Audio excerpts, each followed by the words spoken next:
So what we're heading into now is we're looking at the derivative as a function.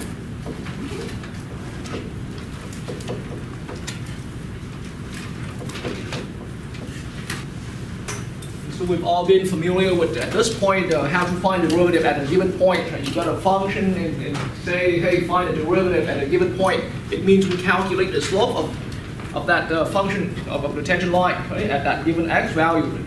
So let me kind of demonstrate that with a problem here. How about we're given a function? So this is very familiar work here. Given f of x, the x cubed function, okay, and so now you should be familiar with when I'm asking for how about find f prime of 2. Okay, so the work here is nothing unusual, right? Just like what we've been doing in the last couple of lectures here. So to find this, now you guys be ready to do some work would be along the way right here as well. So this is me. This work we're instructed to find right here is find f prime, right? Find the derivative of the function at x equals 2. Right? That's the notation, and that's the way how we're understanding about it. So doing that means getting into doing that. It means we f prime of 2 here. We're setting up that famous difference quotient, right? F of 2 plus h, right? Minus f of 2. Are we good? And we dividing that by h, and we're taking the limits as h goes to 0, right? So there's nothing surprising about that, right? It's just the same old stuff right here we've been doing. And so that means taking this setup into the actual function where we have the x cubed, right? F of x equals x cubed. And that setup becomes, so we got 2 plus h, right? And then square and cube, right? Minus 2 cubed like that, right? And then divide by h, and then still, the problem here permanently stays as a limit problem.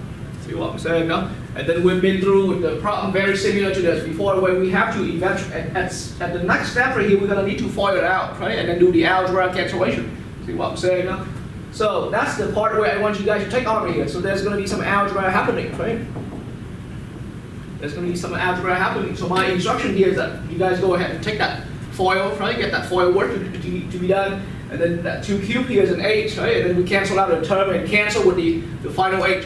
And then after your algebra right here, go ahead and go all the way to take the limits and see what that final derivative is going to be, what that final slope of the tangent line is going to be. Okay, so go ahead and do your calculation right there. So let me write down the answer and raise your hand if you agree, okay? So the answer here, I'm not like a super genius or anything like that. The answer after the algebra here, right, is going to lead into a 12. How many people agree? You guys agree? Thank you. Okay, so well, that's the end of the story. For this problem, we got to, like, just same old stuff right there we've been doing, right? There's your function. You were instructed to find the derivative at 2, right? At x equals 2. But now here's a problem. Here's the next challenge. So same function. What if you were also asked to find f prime of negative 2, right? What if that was not the only problem, but the same function you were asked to do another one? See what I'm saying now? So you're starting to feel a little frustrated, right? Really? Because we have to sadly go back to, now in order to calculate that, right? We need to go back to that ground right here, right? Readjust our formula, am I correct? Okay. Rewrite our formula as f of minus 2 plus h, right? Okay. Minus 2 plus h. Subtract f of minus 2, right? And over h. And then take the limits. And then we're going to have to produce that formula, apply that formula again to our specific function here. Do you guys follow it? Okay. So it's, trust me, you're starting to have that feeling about being frustrated and wanted to give up, right? And it's going to take another lengthy work. Let me tell you, the truth is, being able to find slope of the tangent line is going to be the work that you're going to be doing for the rest of the quarter and the rest of your calculus series, no matter how far you go right there. So what if the problem even asks for another derivative that's even like a higher number? See what I'm saying? Huh? So the idea, the problem I want you to realize now is that really we cannot stick with this method forever. It's a solid method, but we can't stick with that method. Why is that? It's just basically not effective, not efficient enough, right? It takes a lot of time to get things done, see what I'm saying? No? So for example, I mean, think about right at the beginning, all of a sudden I'm throwing at you 3, 4 problems in a row like that. So like say, here you go, your function is find for me f prime of 2, find for me f prime of negative 2, find for me f prime of 100, and even find for me f prime of 5, for example, 4 problems being thrown at you in a row. You don't want to waste your effort 4 times trying to go through that limit process just to come up with some final answer. See what I'm saying? Huh? So the idea now is that we want to sit back and think of some more. We want to come up with some more clever, some clever plan right here. Some plan that are a little more clever. So we notice from what we observed here, in the end, yes, finding f prime of 2, f prime of negative 2, f prime of 100, it's all coming out from that same function. So why don't we pretend? Why don't we pretend like, hey, I want to find some general f prime of a right here. Because the 5, the 2, the negative 5, right, the 100 is all generally some value given. See what I'm saying? No? So we become a little smarter. We think about, hey, why don't we find some general some f prime at some sort of like a pretending point, right? Some arbitrary value.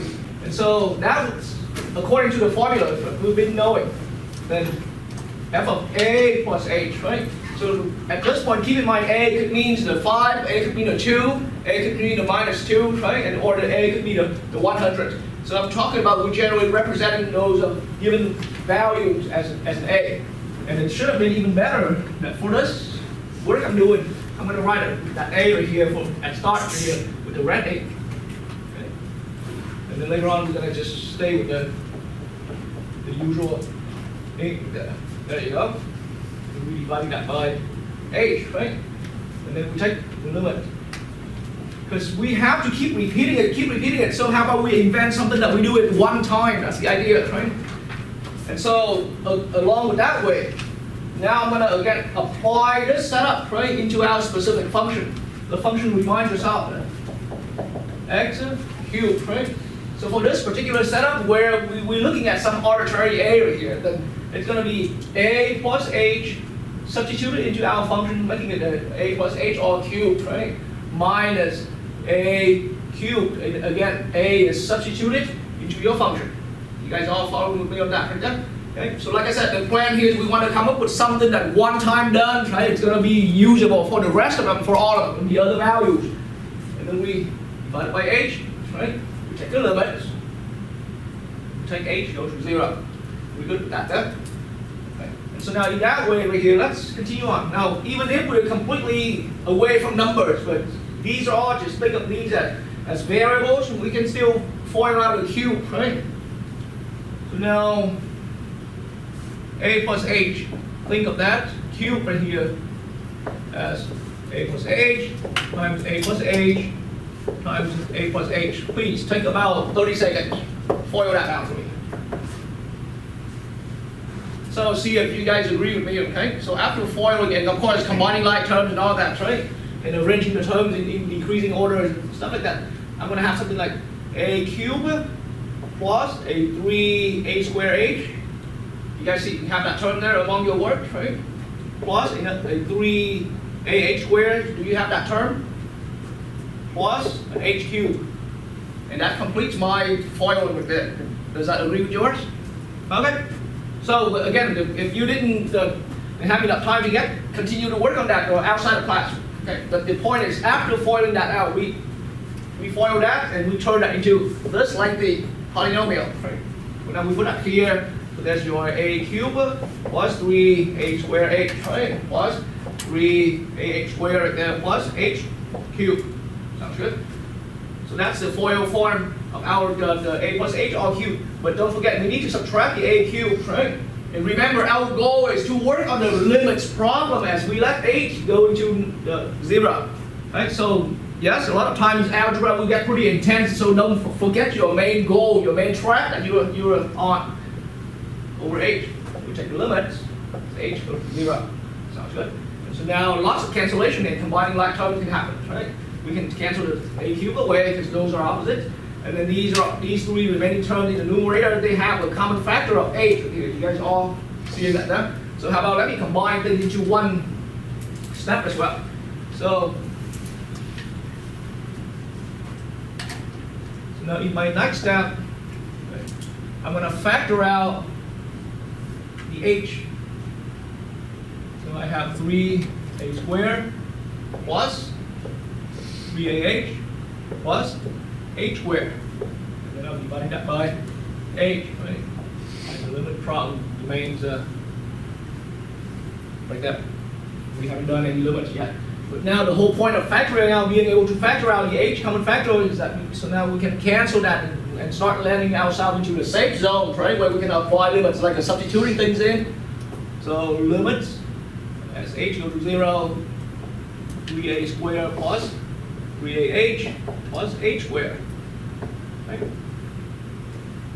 So we have arrived now at that expression with two variables, 3a squared plus 3ah, right? Plus h squared right here. So this expression right here, think about it as we left h approaching 0. So only the h, only those terms that has the h variable involved together will be affected, right? This guy right here will stay independent with that h. Am I correct? So in that way right here, or think about substituting in at this point, because these are all polynomial terms, right? They should be all continuous. Okay? So you can safely substitute the value h0 into the, so we got 3a squared for the first term, right?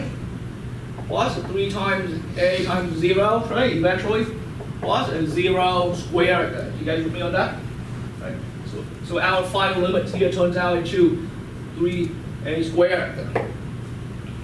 So it's been a lengthy work. The point now is that we need to remind ourselves, hey, what have we been doing here? What's the purpose we're doing here? Because we all of a sudden, with that starting x cubed function, right, we were thrown at with 4 problems, right? Hey, find f prime of 2, find f prime of -2, find f prime of 100, and find f prime of 5, right? 4 problems. So we want to come up with some plan that, hey, one arbitrary a value, this a could mean a 5, could mean a 100, right? And then we come down with a formula. See what I'm saying? We want to come down with a formula so that with this formula we can quickly, right, and efficiently calculate those other 4 derivatives. So now that means what I'm saying now is for this function, right, and f prime at any a value, right, will come out equals exactly the 3a squared expression right here. See what I'm saying? That meaning here's the usefulness. This is the usefulness right here. How useful that is. Okay? Usefulness that we can find out. Now think about it. We roll back to the f prime of 2. Okay? It took so long for us to do that before, right? But now it means just what, 3 times a 2, because we substitute a equals 2 for that, right? Square that. Didn't we get a 12 earlier when we were trying this out? Okay? And now with this invented formula, right, for the derivative. Now think about going back to this problem where I put it on the board, but it was kind of like leaving it hanging there, right? So now we didn't need to repeat all of these limits work here. We could just go f prime of -2, provided that we're still working on the same function right here. It's going to be just simply what the formula we found now is going to be 3 times, right, the -2 substituted for a squared. What are we getting here? Another 12. Right? So we bypassed completely all of that repeated limit work. I'm talking about the repeated limit work, right? Only one time we're doing that limits to come up with a general formula, right? And then with that formula right here, we just start feeling free to substituting these given values, because any of these values is your a right there. So generally, as a rule, we recognize now to get the derivative for a, right? That's 3 times a squared right there. So that means what? F prime of even 100. You see, the good advantage is when you get to big number, you don't want to keep repeating this limit and then get your foiling work. You're going to get pretty deadly. Okay. And so now f prime of 100 is 3 times 100 squared, right? 100 squared is 10,000. Right? Multiply with 3 right there, we got 30,000. You guys all follow with me on that right there? Right? So all of a sudden, all 4 problems are taken care of. From 5 now can be just simply, once again, it's 3a squared, right? 3 times a squared, so 3 times 5 squared in that place. Okay. Making it 75. Are we good with that? Yeah. Okay. So we found something, so it's starting to get into that idea again. Hey, wait a minute. So from now on, should we come up with some general, any time we have a function, should we come up with some sort of like general function, right? Some general expression, some general rule, so that we can easily calculate the derivative for so many various different points. Okay. And so once you've seen that action we've been through right here, then think about it, the A point that I was given out right here, that A point that could represent a 5, could represent a 100, right? The idea is that, see, in the general setup, you got a function, some function. Just think about, we're starting out with some function, right? Some function f of x. And then we observe that, hey, at some given arbitrary point A right here, calculating the derivative, we can just do that one time, right? So that we can get it ready for so many different points. And so we now, how about we replace the A? Because in the end, A or X or Y, those are just variables, right? So we change the A to X right here. So why not just conveniently use the X in place of that A right there? So there you go. And so we arrive at a new formula. So with this formula here, here's the way how I'm seeing it. Starting with a given function f of x, right? F of prime of x right here is being calculated through that limit right here. This is called a general, right? The general derivative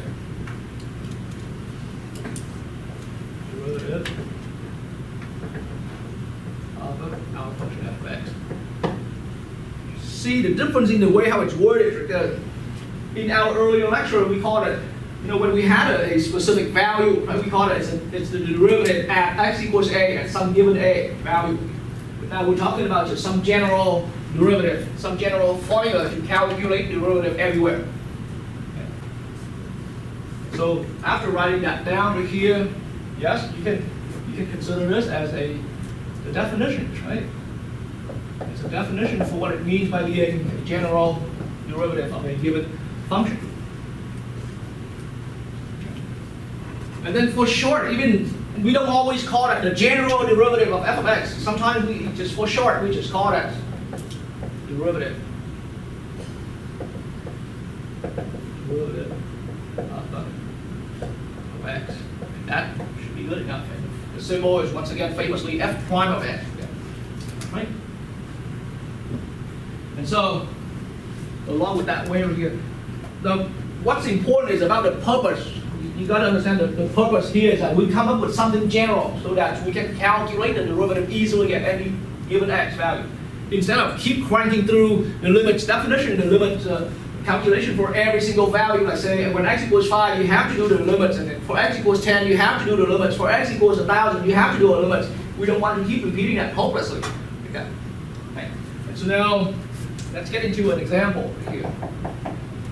So example 1, got my function here, f of x, we given as x squared minus 4x, right? The function starts to grow more complicated looking here.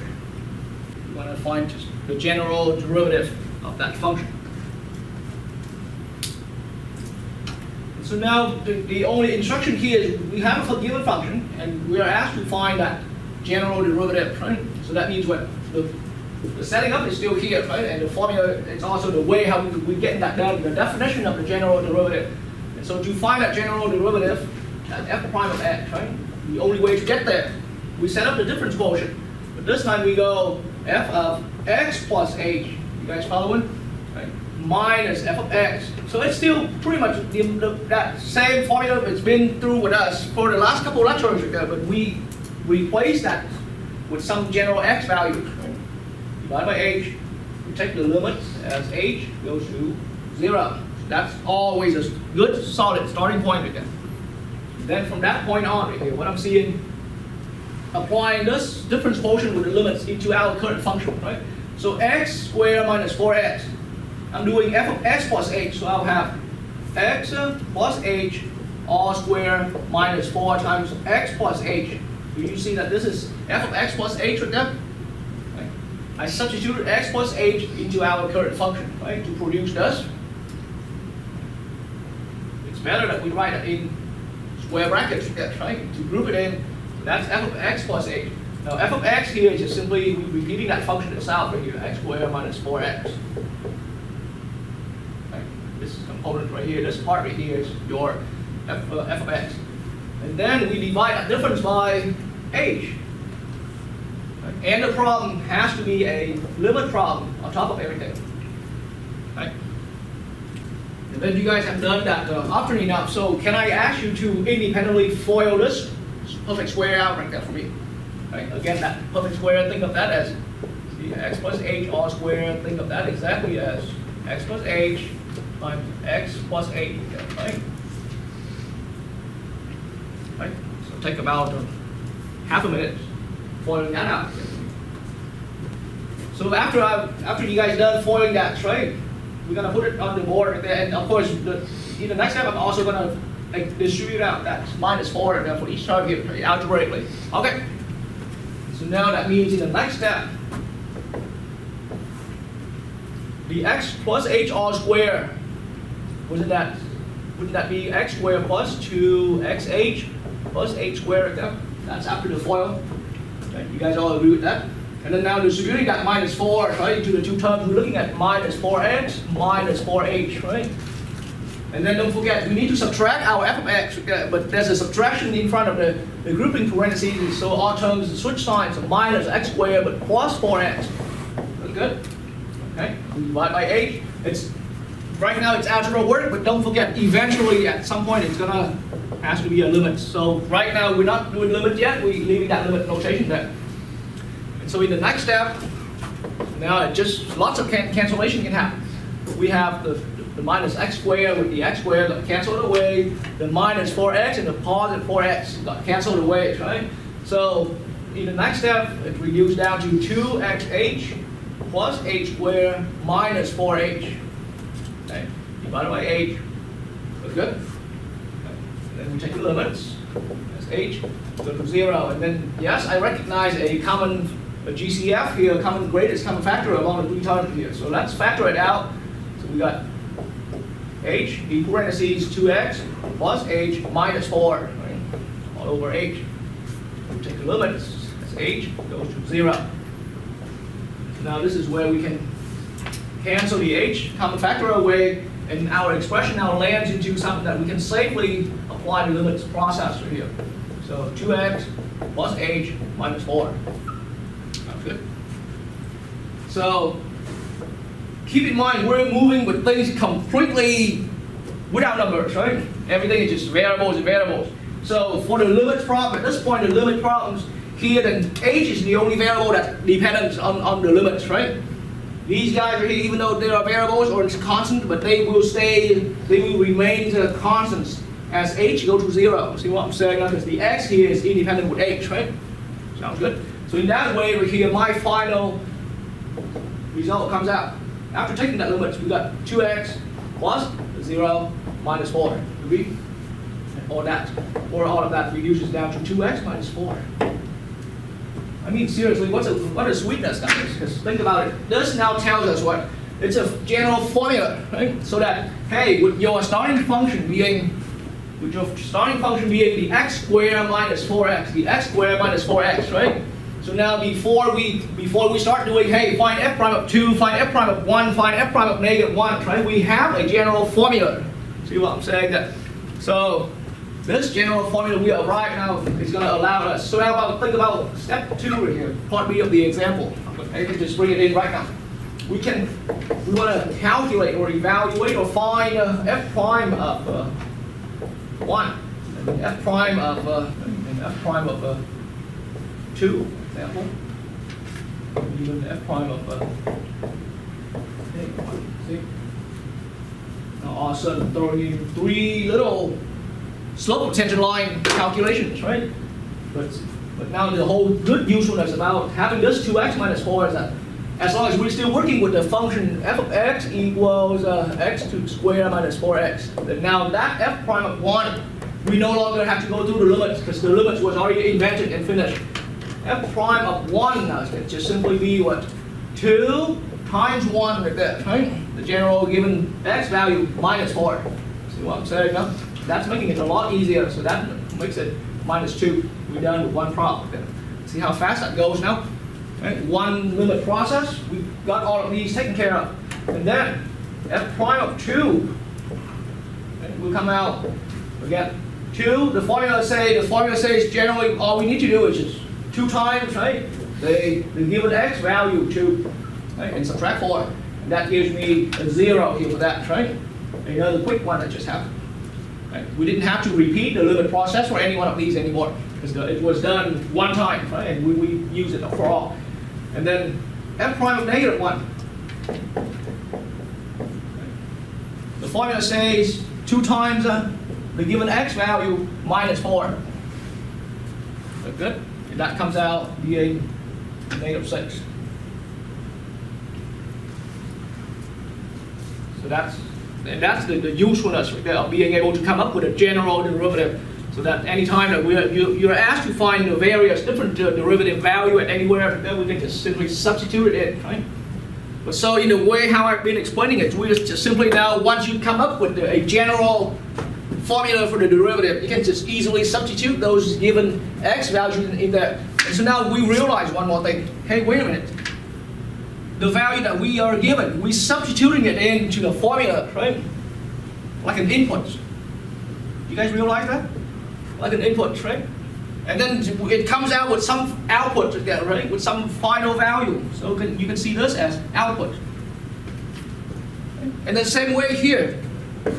See, when we're given x equals 2, we can treat that as an input. And we use our formula for the derivative here as a sort of like a rule, right? And then the rule now says to get that, you just go 2 times that input, right? Minus 4. You come up with this, we call that is the output. See what I'm saying now? So do I start reminding you some of those familiar terms from pre-calculus? That's it. So also we realize the general derivative here is also serving as a function. That's the idea right there. Right? So from a given function, right, we find its derivative. First, it's only served that purpose to make things go effectively, right, and go efficiently. But then we realize that that general derivative we have found now can be also serving as another function. Now, don't get me wrong; it's not the same function, okay? But it's going to be some different function right here, and it's being related with that original function as a derivative relationship. Okay? So that's once you've got that done, you can just simply input different values for that, and we get your derivative coming out as output, right? And so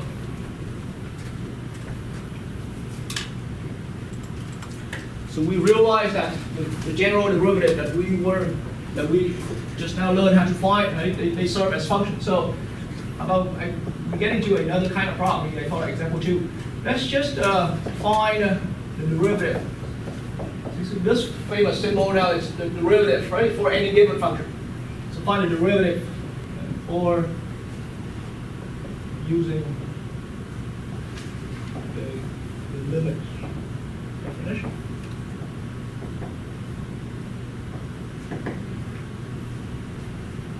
So now, first function coming in here, about f of x here is given to be x squared. All right, so what's up with it? You also find the f prime of x, right, for this function using the limit definition. So what exactly is the limit definition? That thing I just had it on the board earlier and I erased it.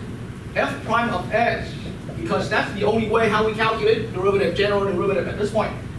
F prime of x for any function, right? The way we're calculating it is we fire up that f of x plus h minus f of x, okay, divided by h. And we're treating that as a limit problem. Ladies and gentlemen, this is what we call the famous limit definition right there. Okay.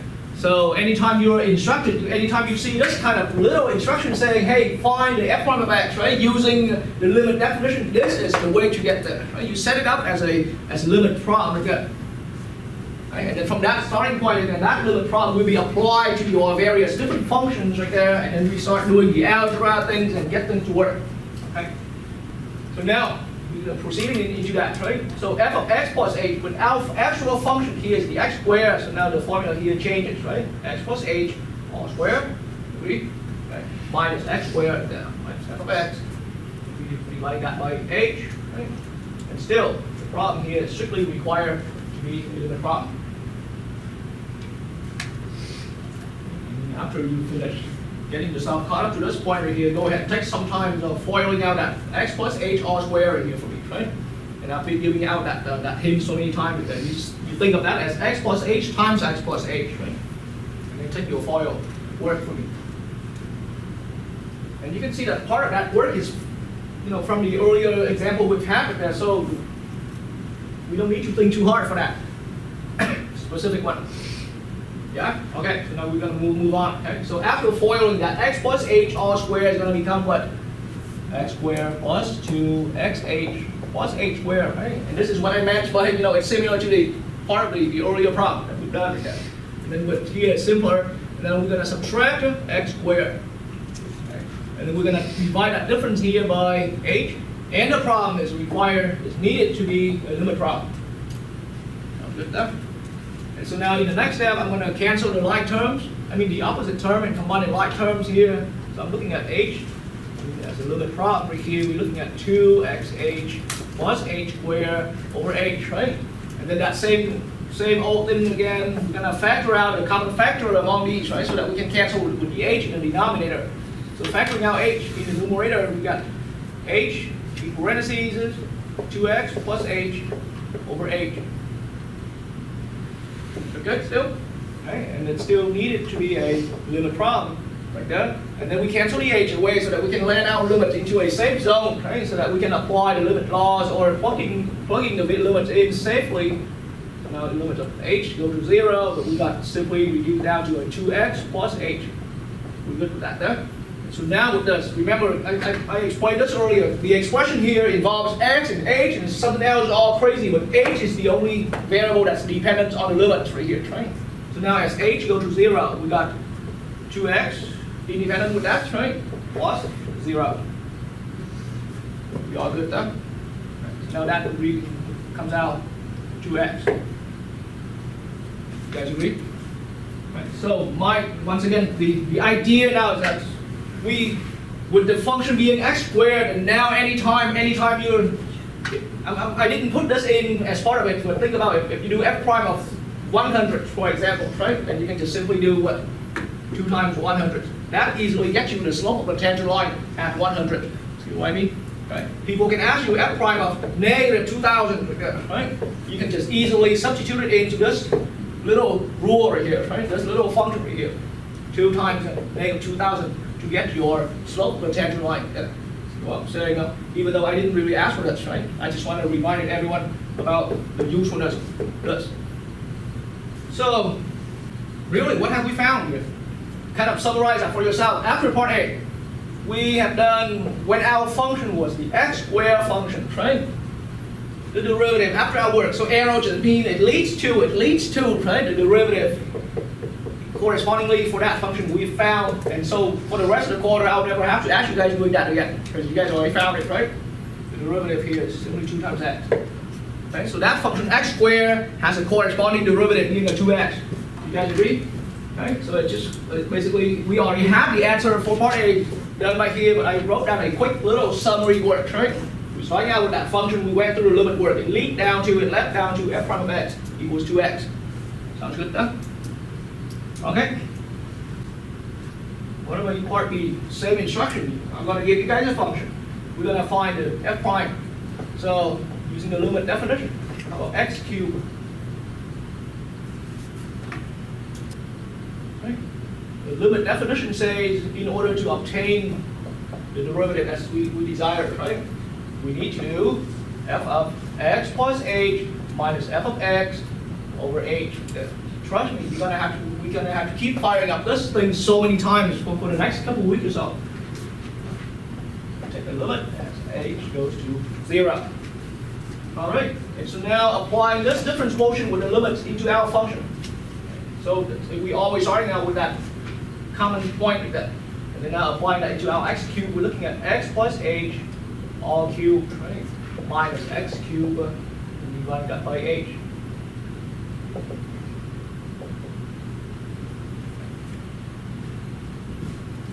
So you can realize that earlier in the lecture I was going through that the exact same function with a instead of x, right? And so we can kind of copy the exact structure of that work again. You guys realize what I'm talking about right now? Earlier in the lecture today, right? We were talking about same function right here, but I was doing f prime of a, right, equals the a plus h, f of a plus h minus f of a, so we went through the exact algebra, right, but using a in place of x earlier. So you can just repeat that exact structure of the work. So x plus h all cubed after foiling is going to give me x cubed plus 3 x squared h plus 3x h squared plus h cubed. Right? And then minus x cubed. Divide that by h. Right? Take the limits. H goes to 0. Right? Canceling out the x cubed. It reduces down to 3 x squared h plus 3x h squared plus h cubed over h. Limits, h goes to 0. Is everyone still with me? And so, see, it's like exactly the same with that earlier problem, except for we work with x now instead of a earlier, right? And then now I'm going to factor out the h right here, so I got h. Here we got 3x squared plus 3xh, right, plus h squared. Yes, put that in parentheses. Limit h equal to 0, with the h in the denominator. We're canceling out the h, right? Then we come up with limit of 3x squared plus 3xh plus h squared. H goes to 0. Look good still? And so now it comes down to 3x squared, completely independent with h, so it stays the same. The next term here becomes a 0, right? The next term here becomes a 0 squared again. So it all zero out for these two terms. Our final answer comes out being 3x squared. You guys following with that? So as far as finding the derivative for this function, right? Finding the derivative f prime, we have found. So we've come to f prime of x for this function being 3x squared. You guys see what I'm saying now? Okay, we found an answer. We answered our question right there. But now, again, I want you to put that in the summary here. So earlier we were looking for f prime of x for our function being the x squared, right? And we came down to 2 times x as a rule, right? As a general rule to find, hey, on that function x squared, and for any value for x, if you want to find the derivative, you can just easily do 2 times that x value to get the derivative value, right? So, but now we switch to a different function. Now for f of x being the x cubed that we just invented, that we just finished studying, what do we see here? F of prime of x is what? 3x squared, right? Right. Good with that still? And so, let me write down this third one in our list right here. How about in part C of the example? The function is given to be x to the 4th power. And then I'm going to get into the starting point. But again, as using the limit definition, the starting point here would be f prime of x. The only way of finding that, f of x plus h minus f of x over h, right? Take the limit as h goes to 0. See, that's favorite starting point. You never get away with that, right? We apply this difference quotient, this limit problem into our specific function in part C right here, which is the 4th power, right? So now we have x plus h to the 4th power minus x to the 4th. We got that? And then we divide that difference here by h. And then take the limit as h go to 0. Right? Okay, so you can take a minute to verify me, but yes, the x plus h to the 4th means x plus h times x plus h times x plus h, 4 times of those, right? 4 of those vectors. So it should be, and then I want you to have paper and pencils ready and verify me. So limit as h go to 0. Here we got x to the 4th, right? Plus 4 x cubed h, right? Plus 6x squared h squared, right? Plus 4xh cubed plus h to the 4th. Okay. Right. That's how we FOIL that 4th power. And then don't forget, for this difference quotient, we need to subtract x to the 4th power, and then we divide it by h. So go ahead and take a minute or so. Hopefully lessen that, right? to verify what I did here. Okay. That's great. All right, so we all verified, right? So now at this point right here, we can cancel. The next step now is that we can keep recognizing opposite terms and like terms, right, to combine that. So clearly, x to the fourth, it will cancel with the other x to the fourth, right? And then now I'm having these remaining terms, and these are sadly not like terms or anything like that. But the one good thing is they have common factor throughout. They're setting together. So I can, in my next step, I'm gonna factor out, right? So I have h factor out, and then you got 4x cubed plus 6x squared h, right? Plus 4x h squared plus h cubed. Yeah. And then we're dividing that by h. And we'll take the limit as h goes to 0. Right? The algebra is still going okay for everyone, right? And so now the next step, once again, just like usual, we will cancel the h away, that common factor. And then we lead down to the following reduced polynomial. 4x cubed, which is independent with the h, right? And then plus 6x squared h plus 4x h squared plus h cubed. Yes, it's a polynomial with two variables, but only the h is dependent on the limit. Okay. And so now as we take the limit as h go to 0, then first term is a 4x cubed remains the same, right? Because it's independent with h.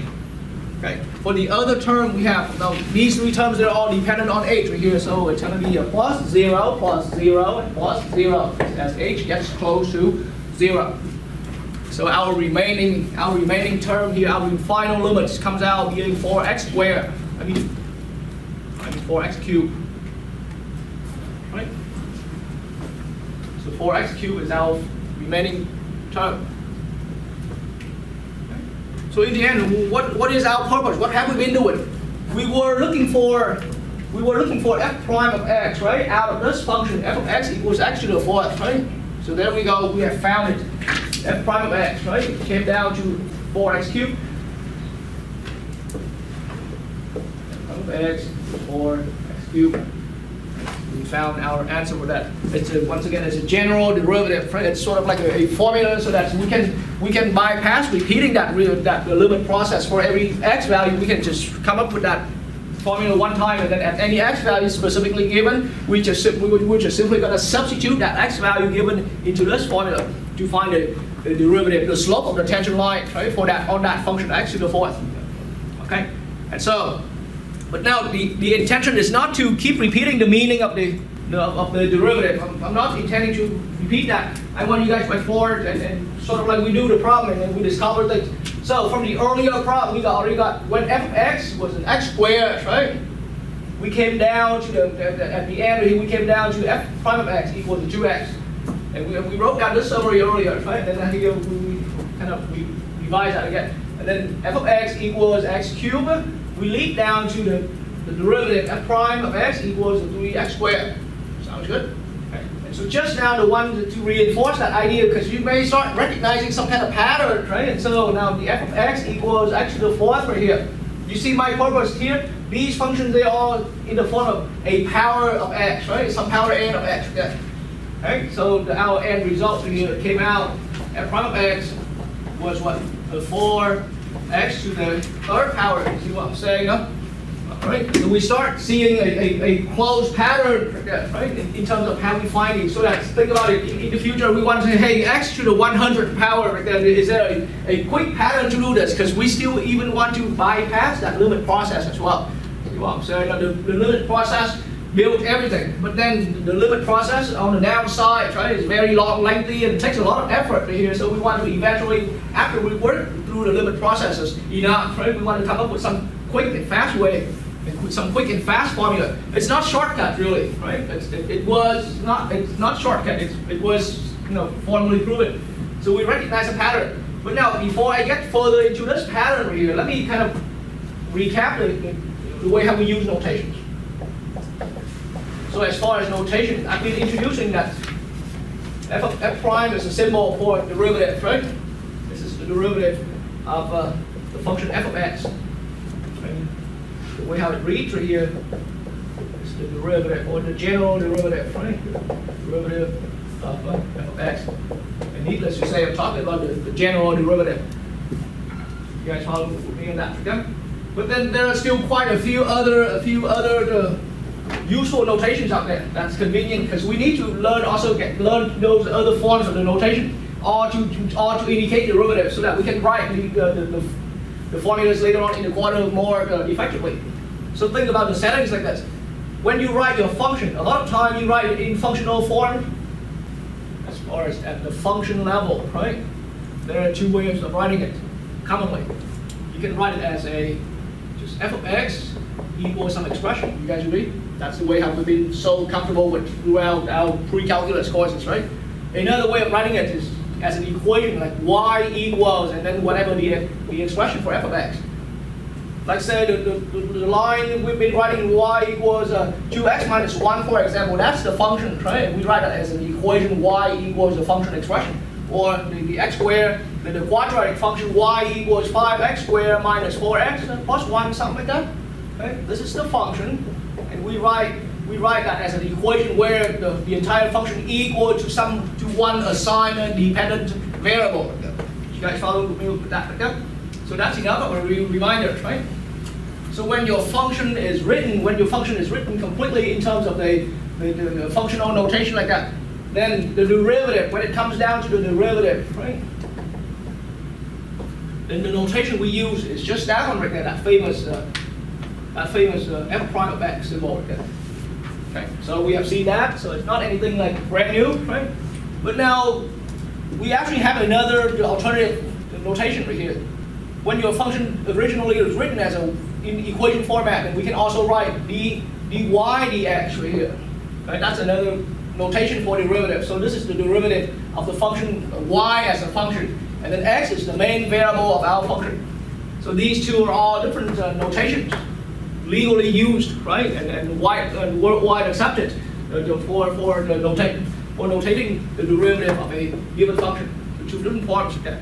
So when your function was originally written in equation format like that, right, y equals, right, and that's dy dx is the more suitable notation. And then when your function was written like, hey, f of x equals sine of x or cosine of x, thing like that, then you use f prime of x. And then eventually, I have to tell you, we're starting out learning about this notation, but eventually you're gonna see I will favor using this notation a lot more. It has a much better the interpretation of what the derivative is. And so we will get even more into that later. But it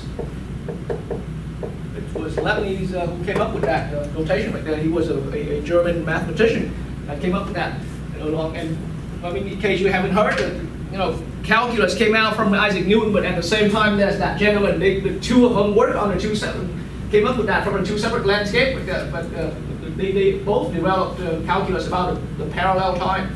Okay? And so this notation came out for derivative and came out for that gentleman. And so anyway, in some even more conventional, in some even more convenient cases where you see this, so I call it a hybrid notation. Okay, so sort of like these two symbols mixed together, right? These two styles of using notation for derivative. Sometimes we mix that into a hybrid notation, a y prime. So you're talking about y equals 3x minus 4, for example. So that means what y prime is indicating, it's the derivative for this function.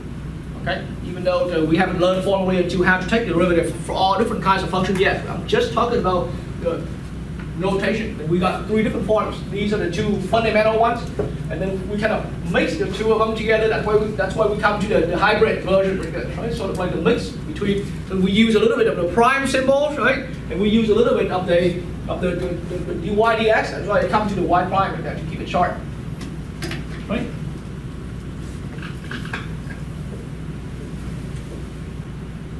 Back to the work, and after I've been introducing some notation right here, back to the work, we've been looking at